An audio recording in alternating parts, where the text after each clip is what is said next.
J'entendais souvent: «Ah mais toi, tu plus noire ou t'es plus blanche?» Quand j'étais en études et qu'il y avait un amphithéâtre et qu'on devait passer devant tout le monde, je préférais partir plutôt Ah que de oui. rester et de prendre la parole devant tout le monde. Ok. Et ça s'associe à nos échecs et à nos réussites. Pour moi, de toute façon, l'entrepreneuriat, c'est clairement un chemin de développement personnel.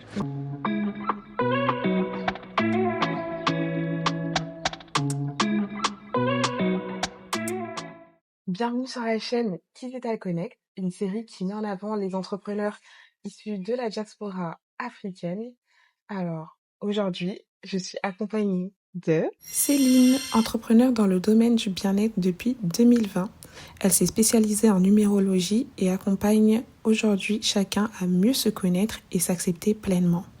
Mentor en bien-être identitaire, elle partage sa vision à travers son podcast L'Art du métissage, un espace d'échange profond et inspirant, basé à Montpellier. Déjà, merci beaucoup de m'avoir invitée pour l'interview et d'être là pour ta première. Merci à toi Du pour ta confiance. Comment t'es venue l'idée d'entreprendre et en particulier la numérologie? Je trouve que c'est assez particulier. c'est spécifique. Comment ça t'est venu cette idée? Ok. En fait, j'ai eu plusieurs expériences professionnelles auparavant et à chaque fois, en fait, dans ces expériences pro-là, j'avais toujours la dimension de bien-être qui revenait. J'analysais beaucoup, en fait, les systèmes dans lesquels j'étais. D'accord. Et naturellement, en fait, ce que moi j'avais envie d'apporter, c'était toujours ce côté bienveillant, favoriser le bien-être. Dans le dernier job que j'ai eu, donc chargée de communication et marketing, D'accord. j'étais en alternance et j'ai fait un mémoire sur le bien-être au travail. Ok. Donc déjà, en fait, ce sujet-là, ça a été un sujet qui Ça pour moi, t'attirait. c'était très important. Mm. Et ensuite, en fait, j'ai eu envie de me lancer en entrepreneuriat parce que j'ai fait des études d'entrepreneuriat. Ok, moi aussi. Voilà, j'ai fait une licence pour entrepreneuriat Ok. et un master derrière en entrepreneuriat avec une spécialisation marketing. Top. Ok. Donc en fait, c'est naturel que quand j'ai commencé en 2020, ce serait déjà dans le milieu du bien-être que j'avais envie d'évoluer. L'entrepreneuriat, c'est quelque chose auquel t'as toujours pensé ou c'est venu au fil du temps? Pour la petite anecdote, j'ai fait un BTS commerce international. J'étais chez mes parents, du coup à Rouen. D'accord. Et en fait, j'avais envie de prendre mon indépendance, j'avais envie de partir. Donc j'ai un peu pris la licence un peu au pif. D'accord. Et finalement, le hasard fait bien les choses puisque effectivement, ça a quand même éveillé en moi cette fibre entrepreneuriale. Et déjà à l'époque en licence professionnelle, c'était des projets que je montais, qui étaient plutôt fictifs, mais qui étaient aussi dans le milieu du bien-être. D'accord. Voilà, dans la cosmétique bien-être. D'accord. Par rapport à la numérologie, comment t'as fait pour te former? En fait, la numérologie, je me suis formée parce que à Montpellier, il y a une dame que je connaissais qui, elle est médium et en fait, elle a plusieurs cordes à son arc. D'accord. Elle a étudié toutes les mancies depuis à peu près 40 ans. Ah. Et en fait, elle forme les personnes à l'astro, la numéro, le tarot. Enfin, il y a vraiment tout un tas de mancies qu'elle D'accord. Okay. sur lesquelles elle forme. Et comme je la connaissais, je lui ai demandé qu'elle puisse me former et j'ai choisi assez naturellement la numérologie. Mais c'est vrai qu'à la base, je savais même pas vraiment de quoi il en retournait. J'y suis allée assez naturellement en fait. D'accord. Elle m'a dit. Je savais pas à quoi t'attendre, mais t'as commencé. Ouais, j'ai fait quelques petites recherches, mais je me suis assez vite laissée aller justement en me disant en vrai ça me parle, il y a quelque chose qui m'attire, donc j'y vais, je vais voir ce que ça donne. Et comme j'ai vu que je passais beaucoup de temps le soir à faire des thèmes, que j'étais ultra passionnée, que même jusqu'à 4 heures du matin j'étais en train de faire ça. D'accord. Du coup je me suis dit ok, en fait j'ai suivi mon intuition et je suis au bon endroit. D'accord. Ok. Wow. Voilà. Et du coup, cette formation, elle a duré combien de temps? La formation, elle a duré à peu près 1 an. Après, en fait, pour moi, ce sont des outils où on continue à se former en permanence. D'accord. Tu vois, aujourd'hui, je fais toujours partie d'un groupe de numérologues où on échange les bonnes pratiques, où on continue à approfondir notre vision de numérologue, où on parle de psychologie, de mécanismes humains. D'accord. Et en fait, pour moi, en fait, tu montes tout le temps. C'est crescendo. Ouais. Ouais.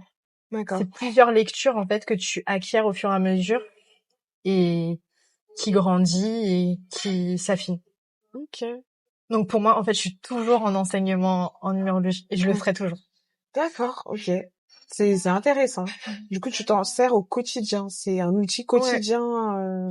Oui, en fait, dans la numérologie, il y a plusieurs branches. Donc la numérologie temporelle, où on va aller explorer les énergies de l'année, du mois pour favoriser nos actions. D'accord. Et on va avoir la numérologie dite générale, où on va explorer le profil des gens, savoir quels sont leurs talents, quels sont leurs freins, comment ils peuvent dépasser certains obstacles, comment en fait ils fonctionnent, par exemple en entrepreneuriat, comment ils fonctionnent au niveau de la communication. Il y a vraiment toute cette analyse-là qu'on va faire à travers la numérologie. Et on peut aller voir le professionnel, on peut aller voir le sentimental, on peut aller explorer les lieux de vie aussi. Donc c'est un outil de connaissance de soi qui est vraiment riche. D'accord. Ok. Tu me le recommandes du coup. Bah ouais. Ok. Ouais. Petite pause, nos voisins avaient une question. Très intéressant. J'ai une idée de question. Tu peux te la dire? Oui, bien sûr. Ok.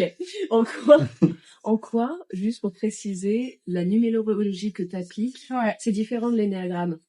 Parce que c'est aussi des profils par numéro qui sont hyper connus dans les ressources humaines.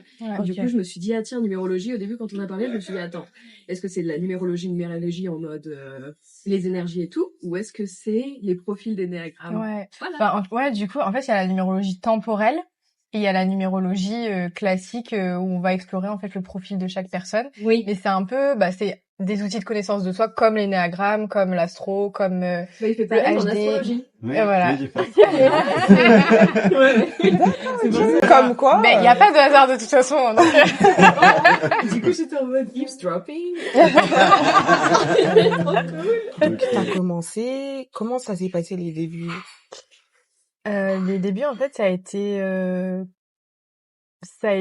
alors, j'allais dire complexe et en même temps non, parce qu'après, tout ce qui se passe derrière, il y a d'autres enjeux. Mais en fait, au départ, quand tu commences en entrepreneuriat et que tu es créative, t'as beaucoup d'envie, t'as beaucoup d'idées, en fait. C'est ça, il faut se structurer. Et il faut se structurer. Il faut se dire, ok, en fait, je commence par une chose qui me tient à cœur, je la développe, et ensuite, on verra. Il y a d'autres projets qui vont venir se développer derrière parce que, il y a une visibilité qui augmente, il y a des connaissances aussi qui se multiplient, et donc, on grandit comme ça. Moi, j'ai appris à entreprendre de manière théorique dans ma licence, mais de manière très young, tu vois, de manière très, voilà, c'est comme ça, il faut mettre telle action en place, etc.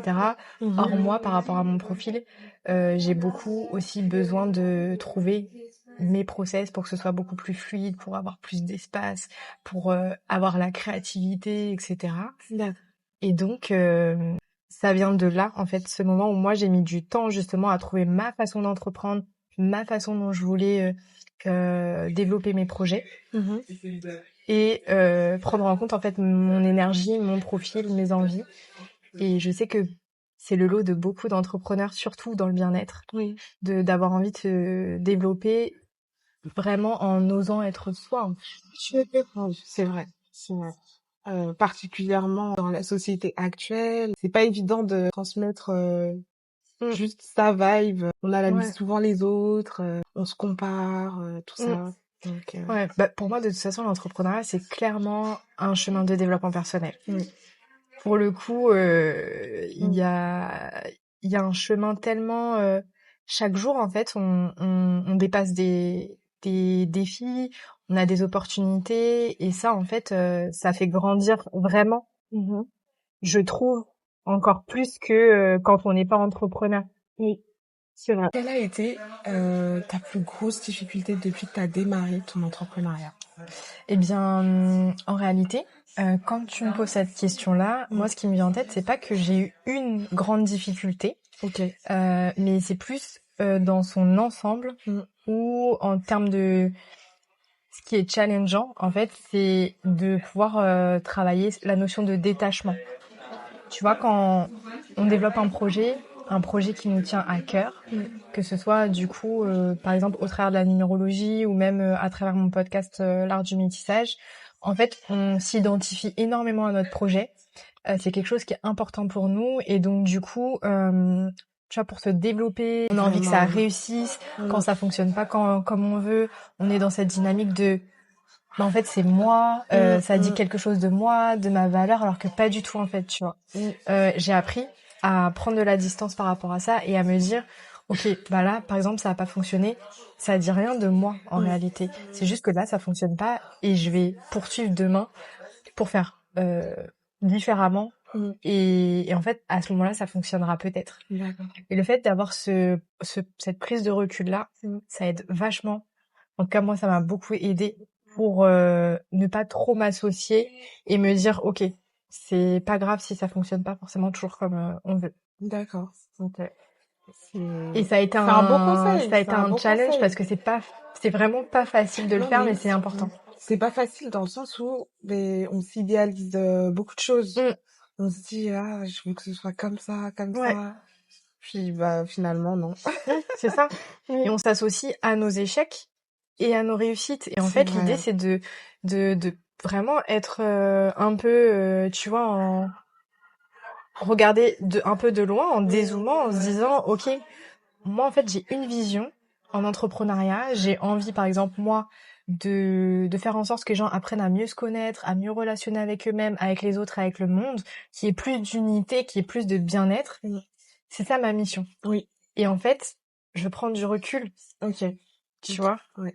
Et ça, en tout cas, c'est ce qui m'a beaucoup aidé au fur et à mesure à avancer plus facilement. Oui, c'est du coup, à travers ton parcours, t'as aussi du coup appris à prendre cette distance-là et relativiser en fait.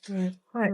Que du coup, plus t'identifies à ton projet, plus tu peux, en tout cas, être dans une boucle où, bah, si ça fonctionne pas, t'as l'impression de pas avancer.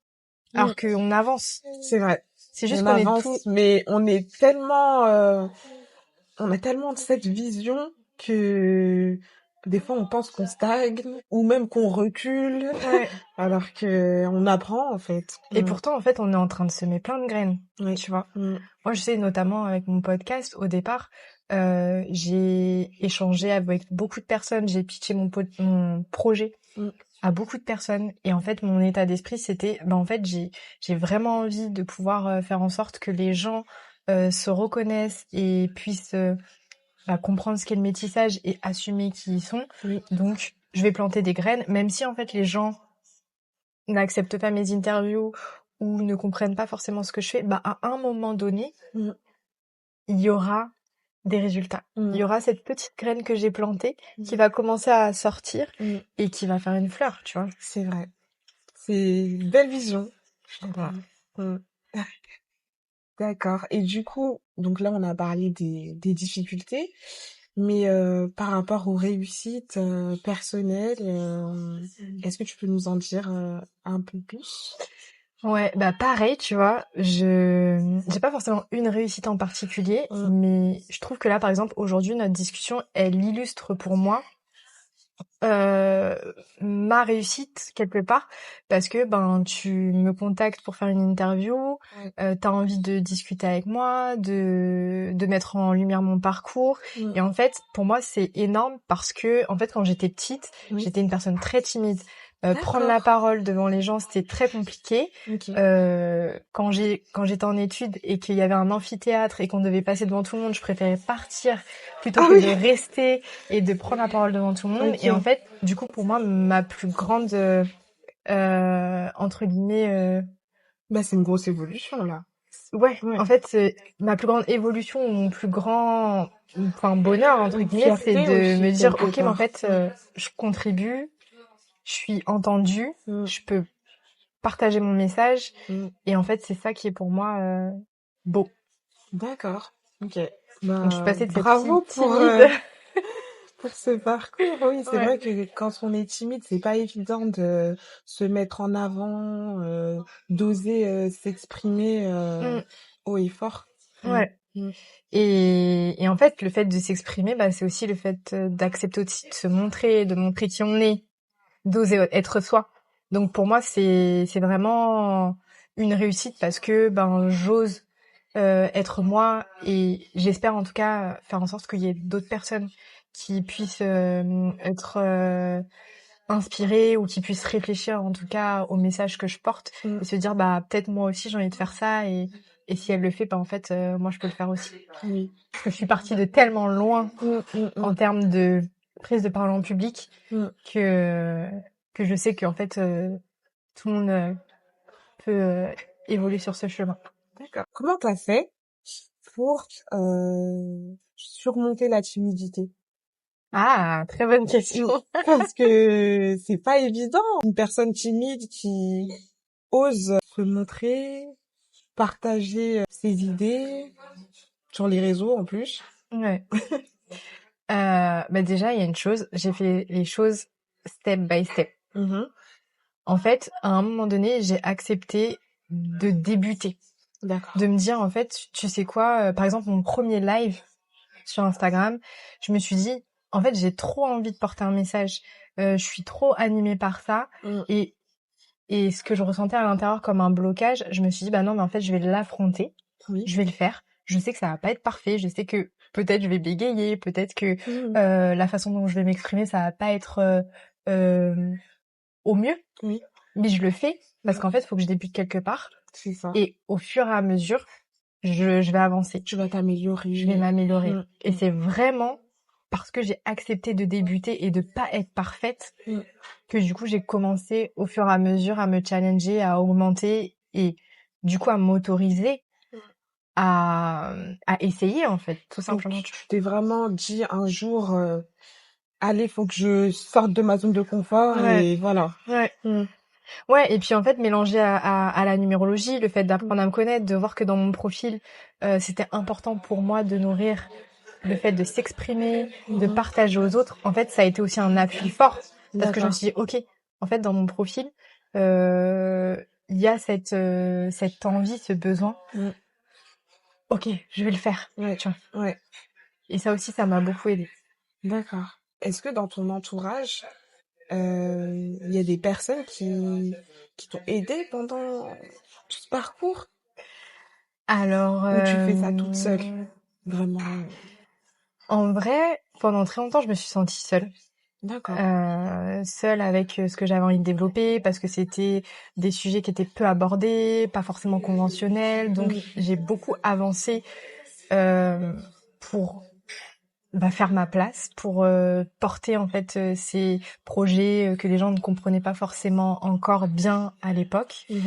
Et après, j'ai rencontré au fur et à mesure, plus j'ai pris en confiance en moi, plus j'ai assumé ce que je voulais mettre en place, plus j'ai dépassé en fait ces obstacles-là, où les gens, par exemple, qui m'entouraient me disaient ouais, mais en fait ok, mais enfin tu fais quoi, pourquoi ce sujet-là, etc. Plus je l'ai assumé, plus j'ai pris confiance en moi, et plus j'ai attiré aussi des personnes qui te ressemblent, qui me ressemblaient, et qui faisaient des choses dans la même vibe que moi, qui comprenaient, qui avaient la même vision, qui avaient la même envie en fait de faire avancer certains sujets. D'accord, mais du coup, parce que tu me disais que tu avais des frères. Ouais. Et eux, ils ont eu aussi cette petite crise identitaire, si on peut dire ça comme ça, ou en soi tu te sentais vraiment seule, vraiment, il y avait que toi qui avais cette vision-là, en tant que métisse, je parle. Ouais. Du coup, déjà mon grand frère, il est pas métis. Mon grand frère, il est martiniquais des deux côtés. D'accord. Donc c'est encore différent. Oui. On vit pas les choses de la même façon. Et mon petit frère, lui, effectivement, il est métis. Je pense qu'il a vécu une quête identitaire aussi, mais qui est assez différente, je pense, de nous, en fait, en tant que femmes, parce que il a beaucoup plus intériorisé, en fait. Alors que du coup moi de mon côté, à un moment donné, j'ai vraiment essayé de comprendre, de travailler. Fallait que ça sorte. Fallait que ça sorte. Tu vois, d'une manière ou d'une autre. C'est aussi pour ça que il y a eu mon podcast. Oui. Alors que lui, je pense qu'il l'a vécu aussi. Mais tu vois, c'est pas un besoin de l'exprimer. Et parce que déjà, on le voit même dans le milieu du bien-être, il y a beaucoup plus de femmes qui vont prendre la parole pour partager ce qui peut être un peu plus complexe pour elles, émotionnellement, alors que les hommes, en fait, ils vont faire, mais la proportion va être un petit peu plus Alors faible. du coup, en quoi ton identité métissée se retranscrit dans ton projet entrepreneurial? Alors du coup, dans mon projet entrepreneurial, ça se retranscrit parce que je mélange pas mal de pratiques ensemble. En fait, pour moi, la vie, c'est une lecture où on relie tout. Et autant, justement, je vais utiliser la numérologie, autant je vais avoir beaucoup d'outils de bien-être que je vais mélanger dans mon analyse numérologique pour faire en sorte que les gens, en fait, apprennent à se connaître plus en détail, mais aussi sachent implémenter en fait dans leur vie des actions de bien-être qui va faire en sorte que que leur vie en fait se déroule au mieux. Mais du coup le lien avec l'art du métissage, c'est que en fait pendant longtemps j'ai cherché mon identité.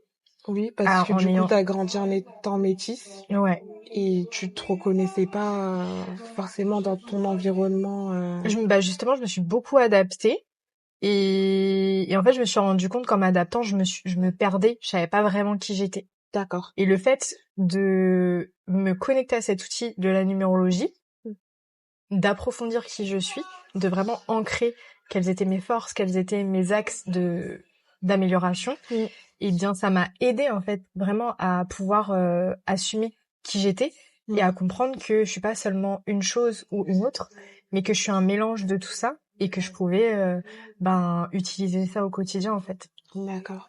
Qu'est-ce qui a fait que tu as eu du mal à assumer ton identité? Parce que depuis toute petite, eh bien, souvent dans une partie de la culture comme dans une autre, j'entendais souvent mais toi t'es plus noire ou t'es plus blanche. Ok.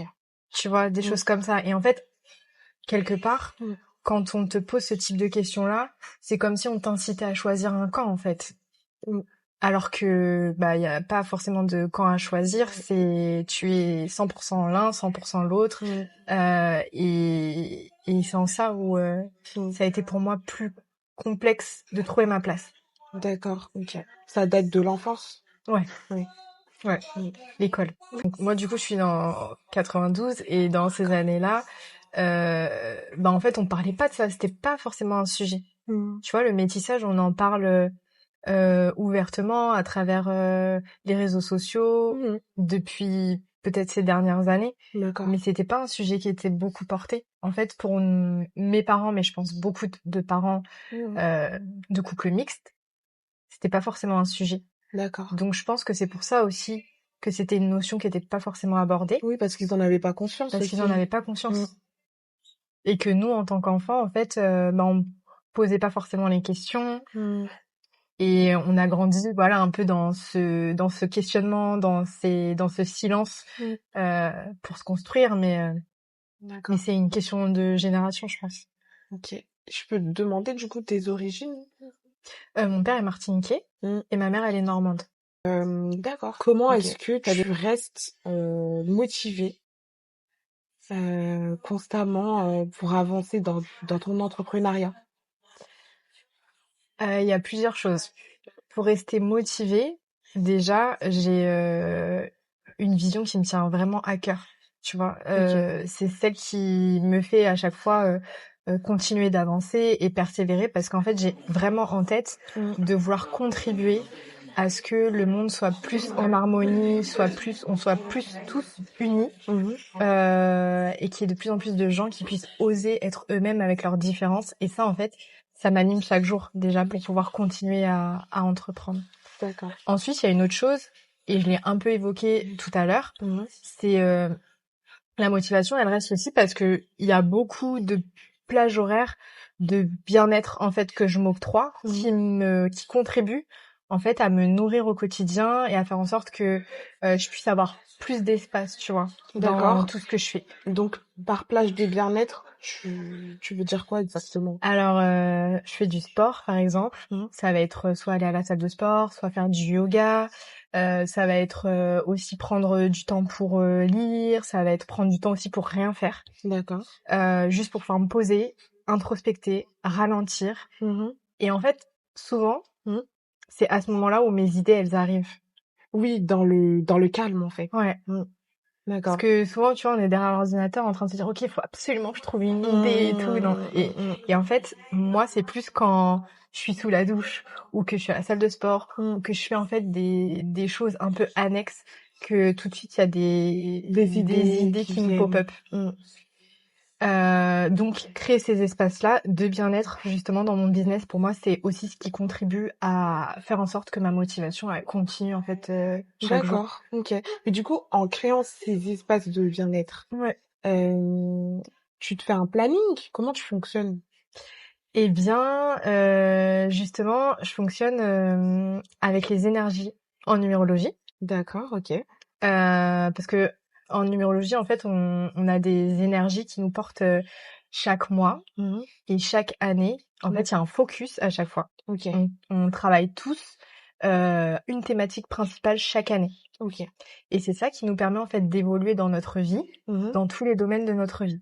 D'accord. Et moi, du coup, en étant numérologue, je m'appuie vraiment sur la lecture de ces énergies-là pour mettre en place, en fait, des moments qui vont favoriser telle ou telle action. D'accord. Et je suis aussi beaucoup le rythme au niveau des saisons. Tout ce processus-là, qu'est-ce que ça t'a appris? Qu'est-ce que ce processus m'a appris?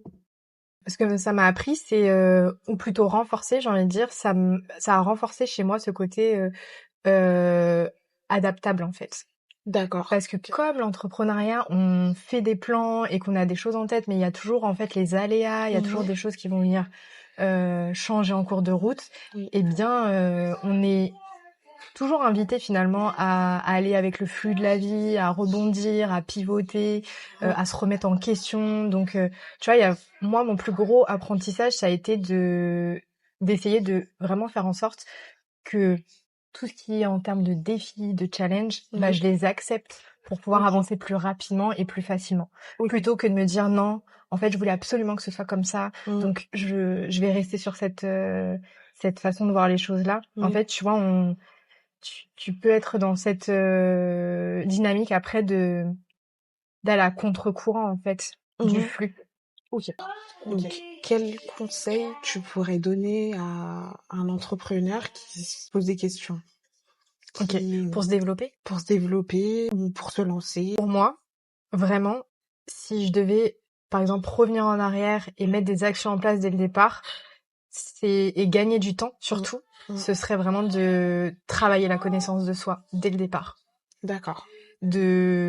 D'aller consulter, en fait, une personne qui manie, en fait, un outil de connaissance de soi pour vraiment réfléchir et mettre en lumière, en fait, ok, on fait le bilan, c'est quoi mes talents, c'est quoi mes freins, c'est quoi, qu'est-ce que j'ai fait, en fait, jusqu'à aujourd'hui, qu'est-ce que j'aimais faire dans l'enfance, pour vraiment, en fait,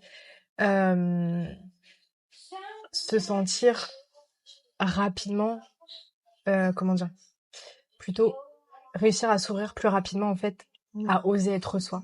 Parce que pour moi, l'entrepreneuriat, tu vois, quand tu commences vraiment à réussir en entrepreneuriat, pour moi, il y a un step parce qu'en fait, tu oses vraiment être toi-même. Tu oses ne pas plaire à tout le monde. Tu n'es plus lisse, entre guillemets. Et en fait, c'est là où les gens ils vont commencer à apprécier ton travail parce qu'il y a vraiment des nuances dans ce que tu apportes. Il y a une vision spécifique. Il y a de l'authenticité. Il y a de l'authenticité. Et en fait, finalement, dans ces cas-là, même si il y a des personnes qui vont pas forcément t'apprécier, c'est pas grave parce que tu es au plus proche de qui tu es vraiment. Donc pour moi, le premier step que je dirais, c'est prenez du temps pour apprendre à vous connaître, maximiser sur votre identité, parce que c'est ça qui va vous aider à oser être vous-même et à saisir des opportunités ou même à ne pas saisir certaines opportunités parce que ce seront peut-être pas les bonnes pour vous. Oui, parce que du coup, en se connaissant, on sera plus à même à choisir, C'est ça, dire oui, dire non c'est ça, et s'affirmer, quoi. c'est ça, Ouais. tout à fait. Mm. Ouais, parce que du coup, prise de décision, en fait, quand on sait qui on est, on connaît ses valeurs, sa vision est claire, et bien en fait, tout ce qu'il y a autour, le moment où on a besoin de prendre une décision, on sait là où on va, on sait là où on va pas, on sait ce qu'on accepte, on sait ce qu'on n'accepte pas. Et ça, pour moi, c'est vraiment un socle important pour construire une vie entrepreneuriale de qualité. Ok, merci pour ta réponse. Franchement, je pense qu'elle est très inspirante et qu'elle va aider beaucoup de personnes. Du coup, on va passer au Kizzy Quest. Ok. Voilà. Donc du coup, tu peux piocher, il y a des questions. Alors, je suis intimidée, je sais pas ce qu'il y a dessus.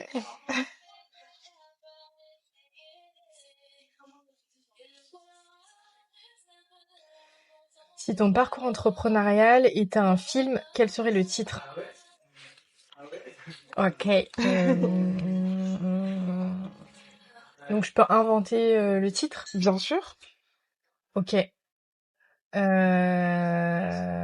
Ce serait... en fait, bon, ça fait un peu magique et tout, mais Oui. ce serait le pont qui relie les mondes, en fait. D'accord. Ok. Tu vois, vraiment les ponts, le pont qui relie les mondes, que ce soit au niveau du métissage, que ce soit au niveau de la numérologie. Il y a vraiment en fait une unification D'accord. qui se fait à travers tout ce que je mets en place.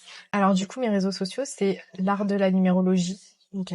Je mettrai ça dans les commentaires. Ouais, l'art de la numérologie by Céline pour le côté numérologie.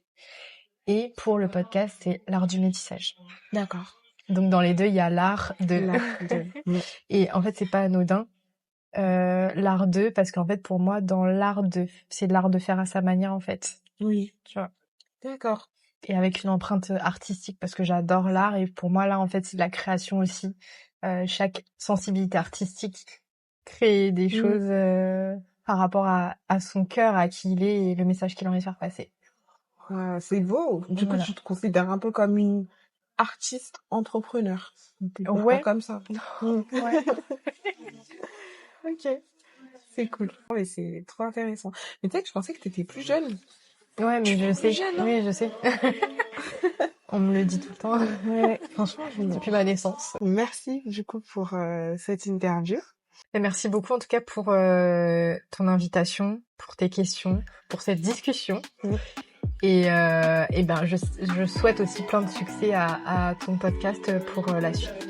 Merci, c'est gentil.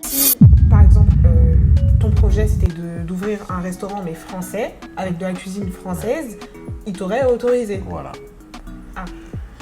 Ce qui n'est pas légal. Non. Ne pas faire un restaurant africain que pour les Africains. Les plats africains, c'est pas des plats où c'est pas un steak frit, quoi.